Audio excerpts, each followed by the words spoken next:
Shalom, bertemu lagi dengan saya, dan dalam pertemuan kita kali ini kita akan membahas satu topik di bawah judul Allah menerima Anda apa adanya.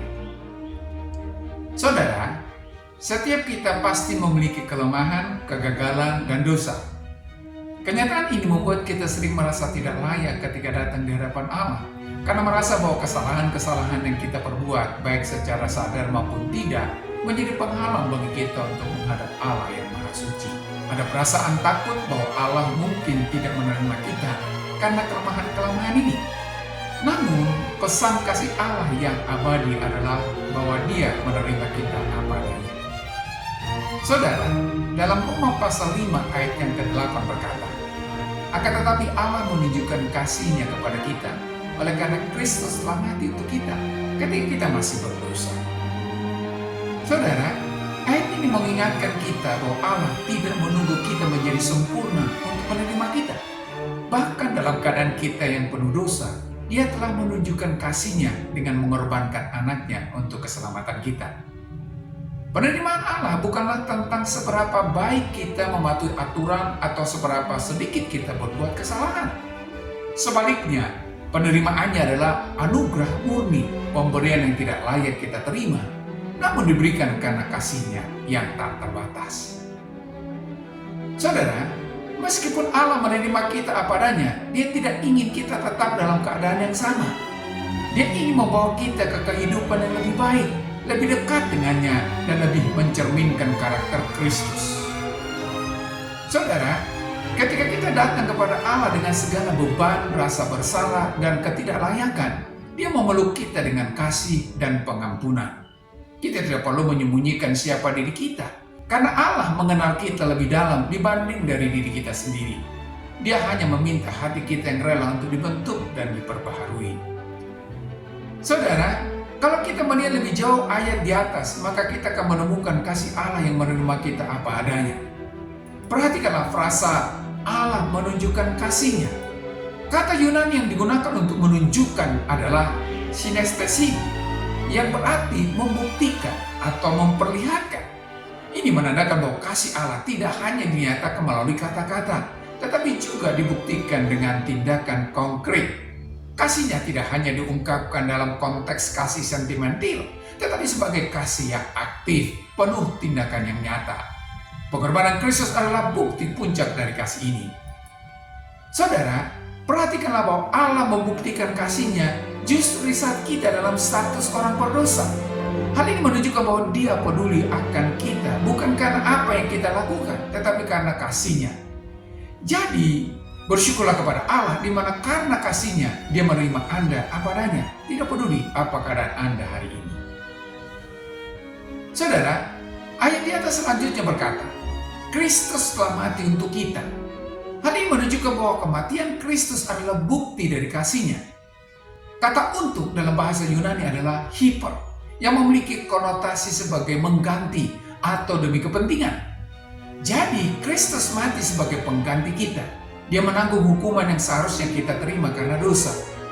Pengorbanan Kristus adalah bentuk rekonsiliasi, di mana manusia yang berdosa didamaikan dengan Allah melalui kematian Kristus.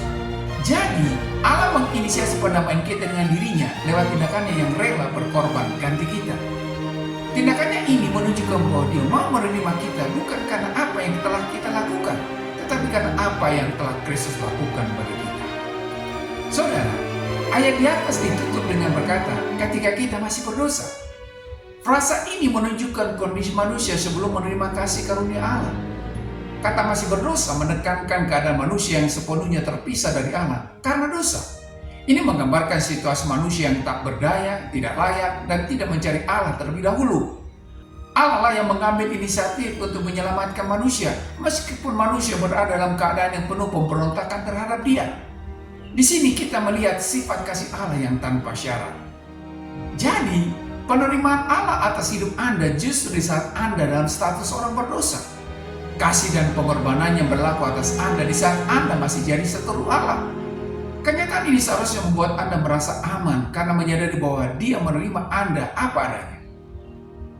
Saudara, Roma 5 ayat 8 memberikan wawasan yang mendalam tentang kasih Allah.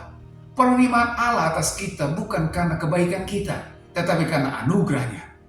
Hal ini menunjukkan kasih Allah yang radikal, yang bahkan di tengah pemberontakan manusia, tetap mau menerima manusia dan memberikan kesempatan untuk dipulihkan melalui Kristus.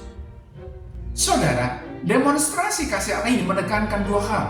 Pertama, kasih Allah itu bersifat inisiatif.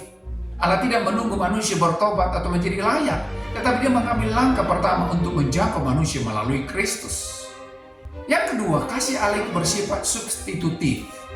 Untuk menunjukkan kasihnya, Kristus mati sebagai pengganti manusia. Dia rela memikul hukuman yang seharusnya kita terima. Hal ini menekankan aspek pengganti, sehingga manusia mendapatkan penerimaan Allah.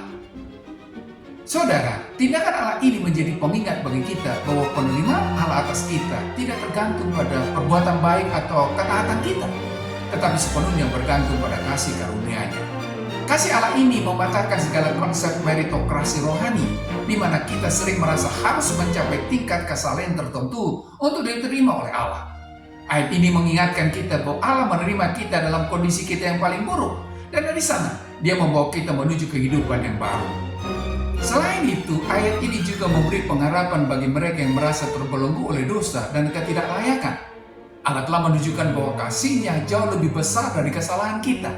Ini memanggil kita untuk hidup dalam damai sejahtera dengan Allah, karena kita tahu bahwa penerimaan kita oleh-Nya tidak didasarkan pada apa yang telah kita lakukan, tetapi pada apa yang Kristus telah lakukan bagi kita. Oleh karena itu, mari kita berani datang kepada Allah dengan segenap hati, tanpa takut akan penolakan. Kita diundang untuk datang seperti apa adanya kita, karena di hadapannya kita diterima dengan kasih yang sempurna. Sampai di sini pertemuan kita kali ini, dan kita akan lanjutkan di lain kesempatan. Terima kasih dan shalom.